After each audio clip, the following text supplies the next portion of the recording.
बुआजी की आंखें। प्रद्युम्न सिंह नाम का एक राजा था। उसके पास एक हंस था। राजा उसे मोती चुगाया करता और बहुत लाड़ प्यार से उसका पालन किया करता।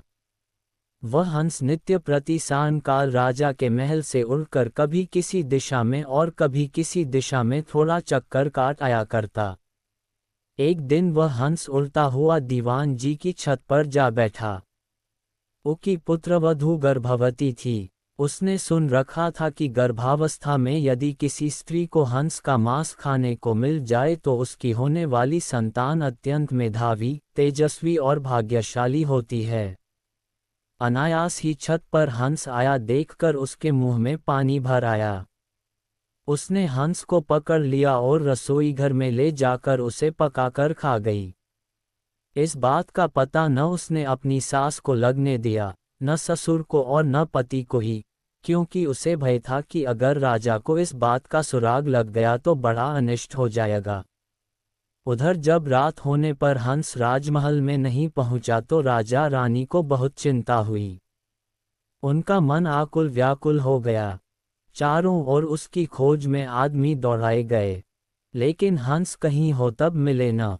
राजा ने अड़ोस पड़ोस के शहरों कस्बों में भी सूचना कराई कि अगर कोई हंस का पता लगा सके तो राज्य की ओर से उसे बहुत बड़ा पुरस्कार दिया जाएगा। 10-20 दिन निकल गए, कुछ भी पता नहीं लग सका।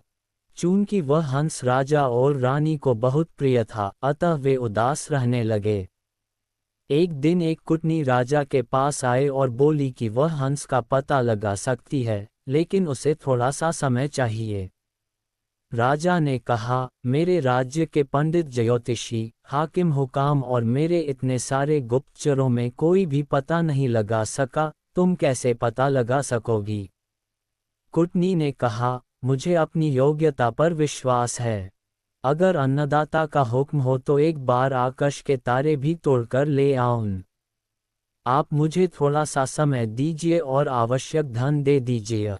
उसे वापस ला सकूं या नहीं, लेकिन मैं आपको विश्वास दिलाती हूं कि उसका अता पता अवश्य ले आऊंगी। राजा ने स्वीकार कर लिया और कुटनी अपने उद्देश्य की सिद्धि के लिए चल पड़ी। सबसे पहले कुटनी ने यह पता लगाया कि शहर के धनिक घरों में कौन कौन स्त्री गर्भवती हैं। उसे पता था कि गर्भावस्था में किसी स्त्री को यदि हंस का मांस मिल जाए तो वह बिना खाए नहीं रहेगी। साथ ही यह भी जानती थी कि साधारण घर की कोई स्त्री राजा का हंस पकड़ने का साहस नहीं कर सकती। खोजते खोजते उसे पता लगा कि दीवान की पुत्रवधू गर्भवती है। अतः उसके मन में संदेह हो गया कि हो सकता है राजा का हंस उड़ते उड़ते किसी दिन इनके घर की छत पर आ गया हो और गर्भावस्था में होने के कारण लोभवश ये स्त्री उसे खा गई हो। कुटनी ने सोचा, किसी भी स्त्री के साथ निकटस्थ मैत्री करने के लिए उसके पीहर के हालचाल जानना आवश्यक है। इसलिए कुटनी उसके पीहर के गांव पहुंची। वहां जाकर उसने पीहर वाले सारे लोगों के नाम धाम तथा उनके घर में बीती हुई खास खास पुरानी घटनाओं की जानकारी ली। उसे पता लगा कि दीवान जी की पुत्रवधू की बुआ छोटी उम्र में ही किसी साधु के साथ चली गई थी और आज तक लौटकर नहीं आई है। उसने सोचा, अब दीवान जी के घर जाकर उनकी पुत्रवधू की बुआ बनकर भेद लेने का अच्छा अस्त्र अपने हाथ आ गया। वह दीवान जी के घर गई। उनकी पुत्रवधू के साथ बहुत स्नेह ममत्व की बात करने लगी और बोली, बेटी, मैं तेरी बुआ हूँ। हम दोनों आज पहली बार मिली हैं। तुम जानती ही हो कि मैं तो बहुत पहले घर छोड़कर एक साधु के साथ चली गई थी। हाल ही में घर लौटकर आई और भाई से मिली तो उसने बताया कि तुम यहाँ ब्याही गई हो और तुम्हारे ससुर राज्य के दीवान हैं। ये जानकर मन में तुमसे मिलने की बहुत उत्कंठा हुई तो यहाँ चली आई। तुम्हें देखकर मेरे मन में बहुत ही हर्ष हुआ। भगवान तुम्हें सुखी रखें और तुम्हारी कोख से एक कांतिवान तेजस्वी पुत्र पैदा हो। मैं परसों वापस जा रही हूँ और तुम्हारे लड़का होने के बाद भाई भाभी को साथ लेकर बच्चे को देखने और उसका लाड़ चाव करने यहाँ आऊंगी। दीवान की पुत्रवधू ने अपने भोलपन के कारण उसकी बातों का विश्वास कर लिया और बोली, बुआ जी आप आए हैं तो 10-20 दिन तो यहाँ रहिए। जाने की इतनी जल्दी भी क्या पड़ी है। बुआ बनी हुई कुटनी को और क्या चाहिए था। उसने वहाँ रहना स्वीकार कर लिया। थोड़े ही दिनों में बुआ भतीजी खूब हिल मिल गईं। एक दिन बातों ही बातों में बुआ जी ने कहा, बेटी, गर्भावस्था में किसी स्त्री को अगर हंस का मांस खाने को मिल जाए तो बहुत अच्छा परिणाम निकलता है। उसके प्रभाव से होने वाली संतान बहुत ही तेजस्वी और कांतिवान होती है, किंतु हंस तो मानसरोवर छोड़कर और कहीं होते नहीं, इसलिए ये काम पार पड़े तो कैसे पड़े। ये सुनकर उसने अपने हंस खाने की बात बुआजी को सहज भाव से बता दी। सुनकर बुआ ने कहा, बेटी, यह अचरज की बात है कि तुम्हारे यहाँ राजा के पास हंस था।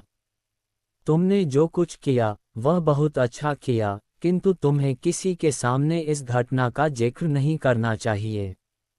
मेरे सामने भी नहीं करना था।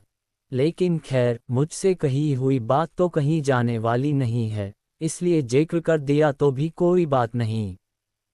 कुछ दिन और बती गए, तब कुटनी ने कहा, बेटी, अगर भगवान के सामने तुम हंस खाने की बात स्वीकार कर लो तो हंस की हत्या का पाप तो सिर से उतर ही जाएगा, सुपरिणाम भी द्विगुणित होगा।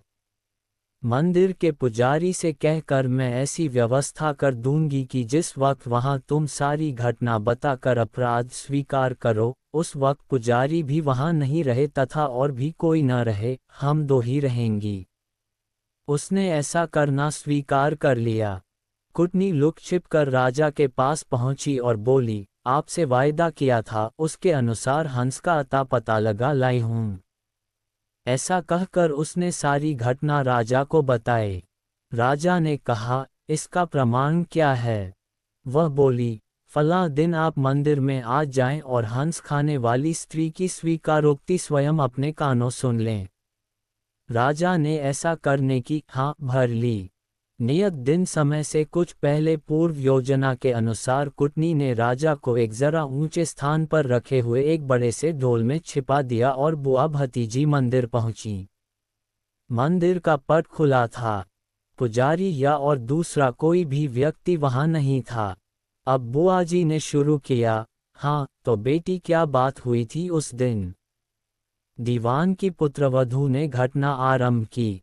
वह थोड़ी सी घटना ही कह पाई थी कि कुटनी ने सोचा, राजा ध्यानपूर्वक सुन तो रहा है न, इसलिए वह ढोल की तरफ इशारा करके बोली, ढोल रे ढोल, सुन रे बहू का बोल। उसका इतना कहना था कि भतीजी का माथा ठनका। उसे वहम हो गया कि हो न हो, दाल में कुछ काला है। मालूम होता है, मैं तो ठगी गई हूँ। वह चुप हो गई। बुआ बोली, हाँ तो बेटी, आगे क्या हुआ। इस पर भतीजी बोली, उसके बाद तो बुआ जी मेरी आंख खुल गई, सपना टूट गया। ज्यों ही भतीजी की आंख खुली, त्यों ही बुआ जी की आंखें भी खुली की खुली रह गईं। उसके पांव तो भतीजी से भी भारी हो गए और उसके लिए उठकर खड़े होना भी मुश्किल हो गया।